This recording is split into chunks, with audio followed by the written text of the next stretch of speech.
Bismillahirrahmanirrahim. Alhamdulillahi rabbil alamin. Salatu wassalamu ala Rasulillah ma ba'd.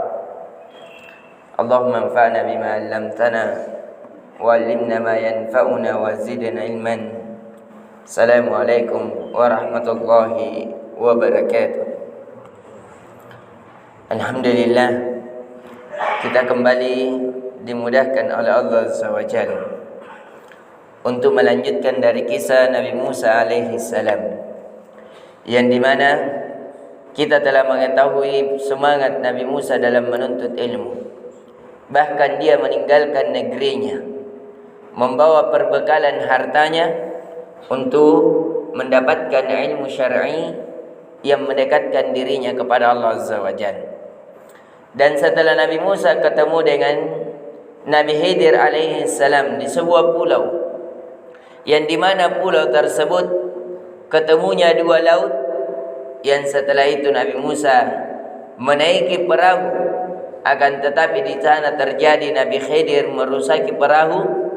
Dan bagaimana juga ketika telah tiba di pulau yang satu, Nabi Khidir membunuh seorang anak yang gagah. Yang ketiga, di mana Nabi Khidir ketika berjalan di pulau tersebut, yang dimana penduduknya orang-orang yang bakhil, orang-orang yang tidak ingin menjamu tamunya, akan tetapi salah satu rumah yang ingin roboh diperbaiki oleh Nabi Khidir alaihi salam tanpa jasa. Yang disinilah Nabi Musa alaihi salam terus bertanya, yang dimana pertanyaan ini telah dipersyaratkan ketika ia pertama awal belajar, agar tidak bertanya terhadap apa yang Nabi Khidir lakukan, kecuali Nabi Khidir menjelaskannya sendiri. Dan Nabi Musa tidak bisa bersabar terhadap persyaratan itu, walaupun hal yang wajar, karena Nabi Musa mengingkari sesuatu kemungkaran. Karena membunuh orang adalah kemungkaran, merusaki barang orang yang bukan barang kita adalah hal yang dilarang, dan menjadikan rumah yang diperbaiki kita mengambil gaji darinya itu dibolehkan. Jadi tidak ada kemungkaran dan dosa yang diingkari oleh Nabi Musa alaihi salam. Akan tetapi disitulah yang Allah inginkan agar kita mengambil pelajaran di dalamnya terhadap pentingnya seseorang menepati janji, menepati persyaratan sebagaimana yang telah dipersyaratkan Nabi Musa alaihi salam bersama Nabi Khidir. Dan kita akan masuk ke dalam ta'wil sebagaimana yang Allah kabarkan di dalam surah Al-Kahfi ayat 78. Berkata Nabi Khidir alaihi salam, qala hadza firaqu baini wa bainak, inilah perpisahan antara diriku dan dirimu. Sa'unabbiuka bitawili wa ma lam tastati alaihi sabra, saya akan mengabarkan kepadamu tentang takwil terhadap apa yang saya lakukan, yang dimana kau tidak bisa bersabar atasnya. Akhirnya dikabarkanlah Nabi Musa alaihi salam bersama Nabi Khidir, amma safinatu fakanat limasakin, adapun perahu yang saya rusaki itu adalah perahunya orang-orang miskin. Ya'maluna fil bahr, dia bekerja di laut. Fa aradtu an aibaha wa kana wara'ahum malikun, dan kenapa saya rusaki? Saya rusaki sedikit, saya berikan aib sedikit, disebabkan di belakang nanti ada seorang raja yang zalim. Ya'khudha kulla sabinatin ghasba, yang dimana raja yang zalim ini mengambil perahu-perahu dengan dirampas. Jadi Allah mengajarkan kepada Nabi Khidir mengetahui hal yang akan terjadi akan ke depan. Dia rusaki perahu tersebut, dia bocor sehingga perahu itu tenggelam di pinggir laut. Jadi ketika tiba dirusaki, agar ketika nanti datang raja yang zalim yang merampas seluruh perahu, dia tidak bisa menarik perahu ini. Kenapa? Karena perahu ini bocor. Dan ini dibolehkan dalam ilmu fikih, namanya akhafud dararain. Seseorang mengambil mudarat, kita boleh, misalnya ada dua mudarat, kita dibolehkan dalam agama mengambil mudarat yang lebih ringan dan itu bahkan terkadang menjadi wajib. Misalnya, ada seseorang yang terkena penyakit gula, dan penyakit gula ini kita ketahui menular, dan tidak boleh seseorang kecuali misalnya harus dipotong jari kelingkingnya. Kalau tidak dia akan menular dan merusaki seluruh tangannya. Apakah memotong tangan hukumnya di sini wajib atau tidak? Jawabannya wajib. Kenapa? Karena agar tidak tertularkan dengan yang lainnya. Begitu juga kelakuan Nabi Khidir. Nabi Khidir merusaki perahu sedikit agar tidak hilang semua perahunya. Yang mana lebih mudarat? Perahu bisa ditambal ataukah perahu dirampas oleh raja yang zalim ini? Ini yang tidak bisa Nabi Musa bersabar ketika Nabi Khidir merusaki perahu. Yang kedua, pembunuhan seorang anak yang tidak bersalah dan tidak balik. Ini disebabkan Allah menginginkan kepada ada seorang ibu bapak yang soleh, memiliki anak yang gagah. Dia sangat cinta terhadap anaknya. Akhirnya Allah membunuh anak ini. Kenapa? Karena Allah mengetahui, Allah yang maha mengetahui anak ini nanti kalau dewasa dia akan tumbuh menjadi seorang yang kafir. Dan karena mamanya sangat cinta terhadap anak ini, akhirnya mamanya ingin ikut kafir.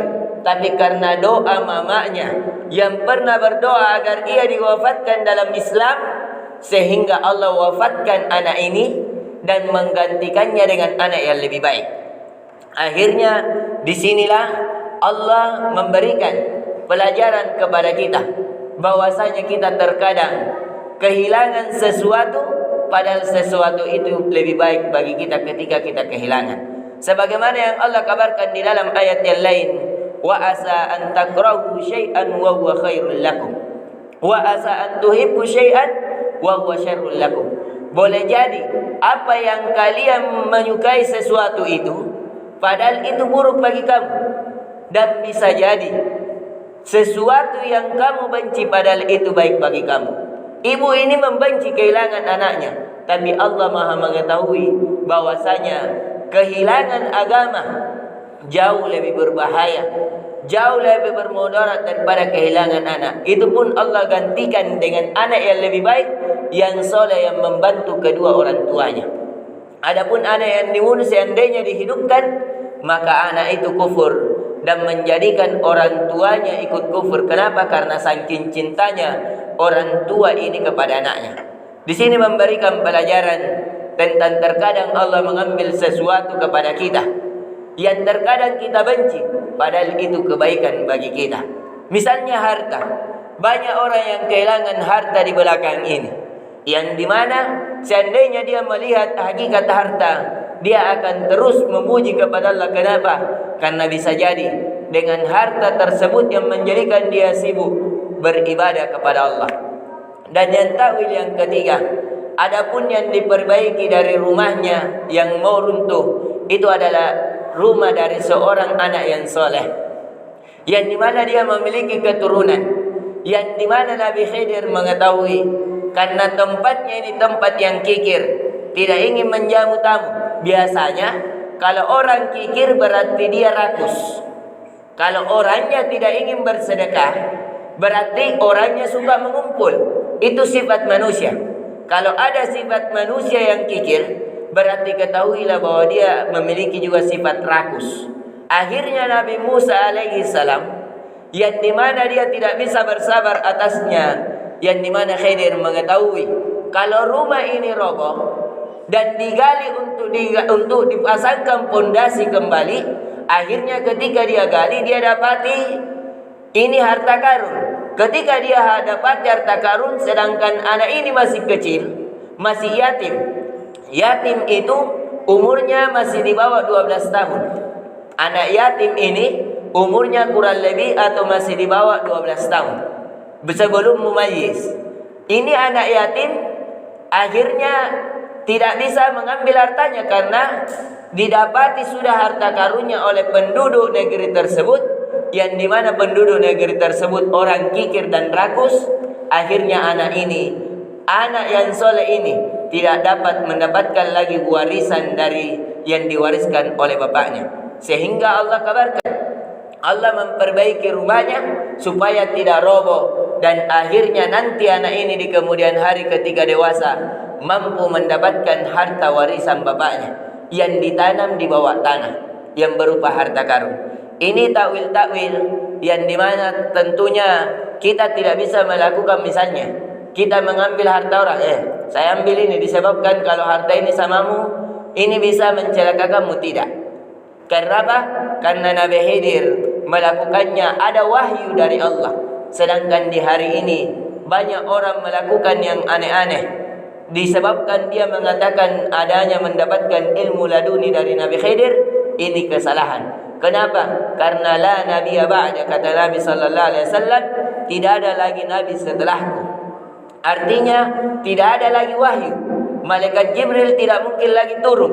Yang dimana kalau tidak ada wahyu, maka tidak ada yang bisa mengetahui hari yang gaib. Besok hari saja, sebagaimana yang Allah kabarkan di dalam surah Luqman ayat terakhir. Ada 5 ilmu yang tidak ada manusia mengetahuinya. Yang salah satunya adalah ilmu-ilmu gaib. Mada taksibu goda, apa yang akan kau dapatkan di hari besok hari. Besok kita untung atau rugi tidak ada yang mengetahui. Besok kita bahagia atau sengsara tidak ada yang mengetahui. Dan kita tidak mengetahui bi ayyi ardin tamut, di bumi mana yang kalian akan mati. Sehingga kita di sini tidak boleh melakukan sebagaimana yang dilakukan Nabi Khidir. Kenapa? Karena kita tidak diwahyukan lagi wahyu, sehingga tidak ada boleh lagi melakukan sebagaimana yang dilakukan Nabi Khidir. Ini yang bisa kita berikan insyaallah taala. Di pertemuan selanjutnya kita mengambil faedah-faedah karena waktu yang membatasi kita. Subhanakallahumma bihamdik, syada la ilaha illa anta astaghfiruka wa atubu ilaik. Assalamualaikum warahmatullahi wabarakatuh.